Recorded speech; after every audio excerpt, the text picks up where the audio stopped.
তো আপুনিও যদি ছাগলী ফাৰ্মিং কৰিম বুলি ভাবি আছে বা কৰিব বিচাৰি আছে তেনেহ'লে আজি ভিডিঅ'টো লাষ্টলৈকে চাই যাওক। ছাগলী ফাৰ্মিঙৰ ওপৰত ভিডিঅ'টো বনোৱা হৈছে। তো হাই এভৰিৱান, কি খবৰ আপোনালোকৰ? বহুত দিনৰ মূৰত আপোনালোকৰ বাবে আৰু এটা আজি নতুন ব্লগ লৈ আহিছোঁ। তো আজি আপোনালোকে জানে মোৰ এখন সৰুকৈ ছাগলী ফাৰ্মিং আছে। তো আপোনালোকেও তাৰে কেইজনীমান বিক্ৰী কৰিম বুলি আজি ভিডিঅ'টো বনাইছোঁ। তো যদি লাগে আপোনালোকে কণ্টেক্ট কৰিব, মই নাম্বাৰটো দি দিম। তো আপোনালোকে ক'ৰ পৰা চাই আছে কমেণ্ট কৰি জনাব, লগতে চেনেলটো ছাবস্ক্ৰাইব কৰি ল'ব, লগতে লাইক কৰি দিব। তো এতিয়া আমি ছাগলীখিনি চাই লওঁ। তো এইজনী দেখি আছে আপোনালোকে, আৰু ইয়াৰ লগত আৰু তিনিজনী আছে, সেই তিনিজনীও দেখুৱাই আছোঁ। তো ভিডিঅ'টো স্কিপ নোহোৱাকৈ চাই থাকক।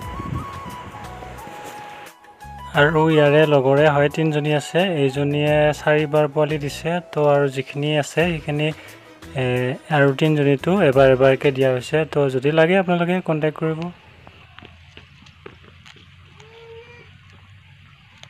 এইজনীও চেল কৰা হ'ব। ইয়াৰো পোৱালি দিয়া হৈছে, এবাৰে এটাই দিছে পোৱালি। আৰু এজনী আছে দেখুৱাই আছোঁ আপোনালোকক, এইজনী। তো ইয়াকো বিক্ৰী কৰা হ'ব, এইবিলাকো লোকেলে হয়, ইও এবাৰে পোৱালি দিছে। আৰু এজনী আছে দেখুৱাই আছোঁ আপোনালোকক। যদি লাগে মোক কণ্টেক্ট কৰিব পাৰে। আৰু আপোনালোকে যদিহে বিটিআৰ ডিষ্ট্ৰিক্টৰ হয় তেনেহ'লে কণ্টেক্ট কৰিব। এয়া ইয়াৰো হৈছে আপোনাৰ এবাৰে পোৱালি দিছে ইও। তো গম পালে আপোনালোকে, যদি লাগে কণ্টেক্ট কৰিব। ফোন নাম্বাৰটো দি দিম মই